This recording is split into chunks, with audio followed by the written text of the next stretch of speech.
राज्य सरकारच्या अखत्यारीतले आहेत, पण तरी देखील ते केंद्राकडे मांडण्यात आले तर ठीक आहे। अपेक्षा असेल की केंद्राने काही अजून त्याच्यात मदत करावी, केंद्र सरकारच्या वतीने ती निश्चितपणे मिळेल।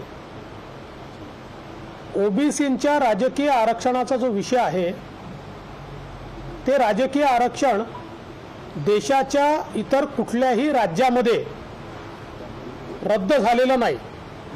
देशातल्या प्रत्येक राज्यात ओबीसींचं राजकीय आरक्षण सुरक्षित आहे।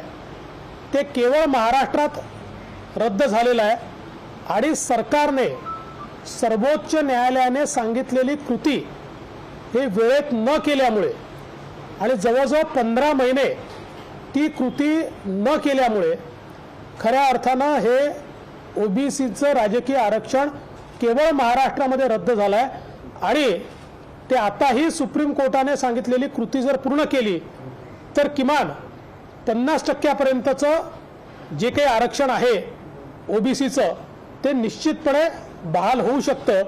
यामध्ये केंद्र सरकारचा कुठला रोल आहे असं मला तरी दिसत नाही।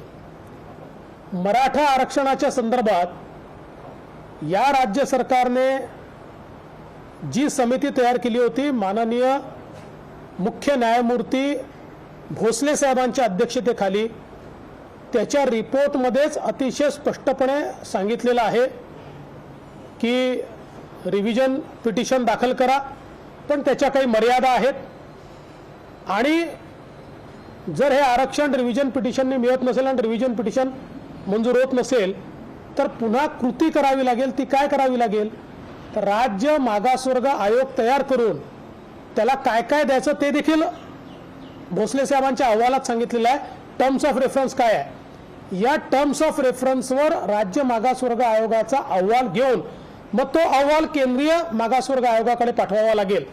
म्हणजे याही संदर्भात राज्य सरकारने कृती केल्यानंतरच केंद्र सरकार त्यात कृती करू शकतं। ठीक आहे, आपण असं समजूया की ॲडव्हान्समध्ये त्या ठिकाणी आमचे मुख्यमंत्री जाऊन भेटले। फक्त माझी एवढीच विनंती आहे की ही सगळी कृती न करता भेटून काहीही फायदा होणार नाहीये, हे त्या अहवालातही स्पष्टपणे आलेलं आहे। त्यामुळे ही कृती आपण केलीच पाहिजे अशा प्रकारचं आमचं मत आहे। पदोन्नतीच्या आरक्षणाचा जो मुद्दा आहे याही संदर्भात इथे राज्य सरकारने GR बदलला आहे। त्याची सुप्रीम कोर्टात जी लढाई चाललेली आहे त्यात केंद्र सरकारने ही पॉझिटिव्ह भूमिका घेतलेली आहे, त्या काळात आमच्याही सरकारने पॉझिटिव्ह भूमिका घेतली आहे। आत्ता महाराष्ट्रात हा प्रश्न का उद्भवला तर एक जो GR होता की ज्या GR मुळे प्रोटेक्शन होतं तो GR स्थगित केल्यामुळे हा मुद्दा उचललेला आहे किंवा समोर आलेला आहे। तर याचा तसा केंद्राशी थेट संबंध मला दिसत नाही। मेट्रो कारशेडचा मुद्दा आहे, खरा आहे, इथल्या सरकारने तयार केला, पण केंद्रासोबत बसून तो जर निपटत असेल तर अतिशय चांगली गोष्ट आहे। मेट्रो तात्काळ झाली पाहिजे असं आमचं मत आहे आणि आता खरं म्हणजे त्याच्यामध्ये न्यायालयामध्ये थर्ड पार्टी इंटरेस्ट आहे आणि त्यामुळे त्यातनं कसा मार्ग निघाला मला माहिती नाही, पण तो निघाला तर आम्हाला अतिशय आनंद होईल। GSTच्या संदर्भात केंद्र सरकारने मागील वर्षीचाही परतावा दिलाय, या वर्षीचाही परतावा केंद्र सरकार देतच आहे। केंद्र सरकारने आत्ताच स्वतः कर्ज काढून सगळ्या राज्यांना महाराष्ट्रासहित परतावा देणं सुरू केलाय, पण तरी मला असं वाटतं की ठीक आहे, एक तो विषय त्या ठिकाणी उपस्थित झाला आहे। पीक विम्याच्या संदर्भातल्या अटी शर्तीचं सुलभीकरण केंद्राने केवळ ढोबळ निकष दिले आहेत, त्याच्या अटी शर्ती ठरवून टेंडर हे महाराष्ट्र सरकार काढतं आणि आमच्या काळामध्ये हे टेंडर काढल्यानंतर आम्ही 5-5 हजार कोटी रुपये पीक विमा हा मिळवून दिलेला आहे आणि आता मात्र तो 700-800 कोटी रुपये मिळतोय आणि म्हणून याही संदर्भात मला असं वाटतं राज्य सरकारने आपली कृती करण्याची आवश्यकता आहे। बल्क ड्रग पार्क ही जी मागणी आहे ती अतिशय चांगली आहे आणि त्याचं मी देखील स्वागत करतो आणि जरूर हा बल्क ड्रग पार्क जो आहे तो महाराष्ट्रात सुरू व्हावा याकरता आम्ही देखील जो पाठपुरावा तो निश्चितपणे करू, कारण आपल्या लक्षात आलं आहे की यावेळी आपली क्षमता देशामध्ये ही वेगवेगळे ड्रग्स तयार करायची होती, पण त्याचे मॉलिक्युल्स किंवा त्याचं रॉ मटेरियल जे बल्क ड्रग पार्कमध्ये तयार होतं ते आपल्याकडे नसल्यामुळे बऱ्याच अडचणींचा रेमडेसिवीर सारखा असेल किंवा एम्फोटेरेसिन बी असेल, याचा बल्क ड्रग आपल्याकडे नसल्यामुळे ज्या अडचणी झाल्या त्यातनं ही एक अतिशय चांगली मागणी या ठिकाणी आहे. चक्रीवादळाच्या संदर्भातली मदत ती केंद्र सरकार निश्चितपणे देईल. 14 वित्त आयोगातला निधी आपल्याला मिळतोच आहे. मराठी भाषेला अभिजात भाषेचा दर्जा एक चांगली मागणी आहे, आमचं पूर्ण समर्थन आहे. त्याच्यामध्ये कोर्टाची केस होती ती आता संपलेली आहे. आता मला असं वाटतं की त्या संदर्भात कोर्टाने सांगितलेले जे काही निकष आहेत त्या निकषांच्या आधारावर केंद्र सरकारने लवकरात लवकर ही कारवाई पूर्ण करावी आणि मराठी भाषेला अभिजात भाषेचा दर्जा द्यावा अशी आमची देखील या ठिकाणी मागणी आहे. शेवटची जी मागणी केली आहे ती मागणी मला थोडी विचित्र वाटते, कारण त्याचा माननीय पंतप्रधानांची काहीही संबंध येत नाही. राज्यपाल नियुक्त 12 सदस्य हे पंतप्रधान ठरवत नाही, हे कुठलाही पार्टी ठरवत नाही, ते माननीय राज्यपाल ठरवतात. त्यामुळे मला असं वाटतं की त्याची मागणी पंतप्रधानांकडे करणं हे काही योग्य नाही आहे. पण ठीक आहे, आता सरकारला वाटलं आणि त्यांनी ती केली. त्यामुळे एकूणच मला असं वाटतं की या भेटीकडे आपण सकारात्मकतेनं पाहूया.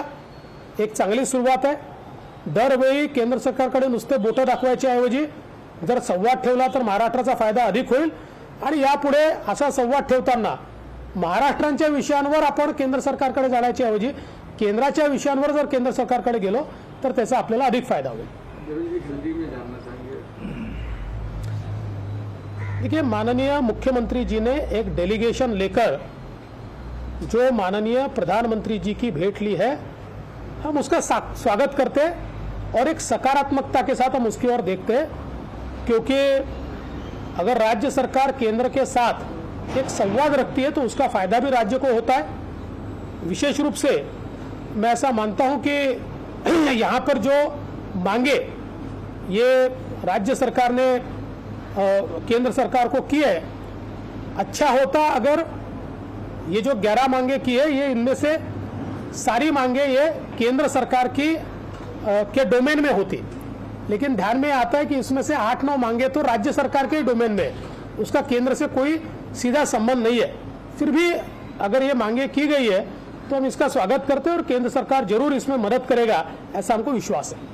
जिस तरीके से मराठा आरक्षण को लेकर के ओबीसी आयोग का महाराष्ट्र में गठन न करके केंद्र के पास जाना और उसे राष्ट्रपति के पास भेजने की मांग करना, इसको कैसे? देखिए, ओबीसी मराठा आरक्षण के बारे में इसी सरकार ने chief justice, former chief justice Bhosale साहब की एक कमेटी तैयार की थी, जिसमें हमारे पुराने महाअधिवक्ता भी थे और बहुत एमिनेंट लॉयर्स थे.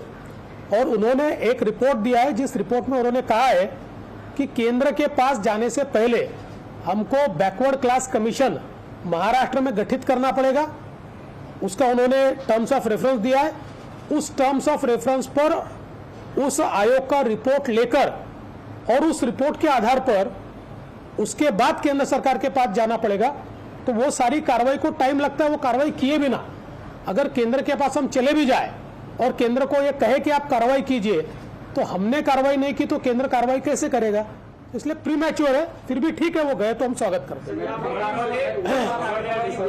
उद्धव ठाकरे आणि नरेंद्र मोदी यांची वैयक्तिक अर्धा तास चर्चा झाली अशी एक माहिती समोर येते आणि त्यात मैत्री राहते असं मुख्यमंत्री म्हणाले. त्या भेटीवर तुम्हाला काय? नाही, मला असं वाटतं चांगली गोष्ट आहे. आणि माझा आतापर्यंतचा अनुभव असा आहे की माननीय पंतप्रधानांकडे कुठलेही डेलिगेशन गेल्यानंतर जेव्हा मुख्यमंत्री अशा प्रकारचं डेलिगेशन घेऊन जातात तर त्या डेलिगेशनच्या भेटीनंतर 1-on-1 अशा प्रकारची मुख्यमंत्री आणि पंतप्रधान बैठक ही नियमित होते.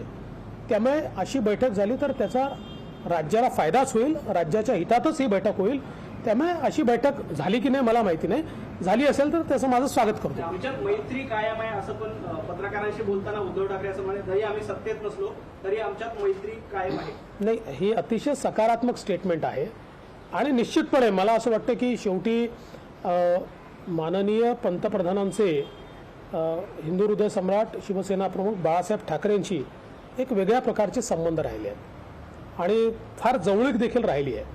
त्यामुळे ठीक आहे, दोन आता आम्ही देखील हे नेहमीच सांगतो की राजकीयदृष्ट्या आम्ही वेगळे झालो आहोत आणि राजकीयदृष्ट्या आम्ही वाटेल तेवढा टोकाला जाऊन संघर्ष करू, पण याचा वैयक्तिक संबंधावर तसा फारसा परिणाम होत नाही.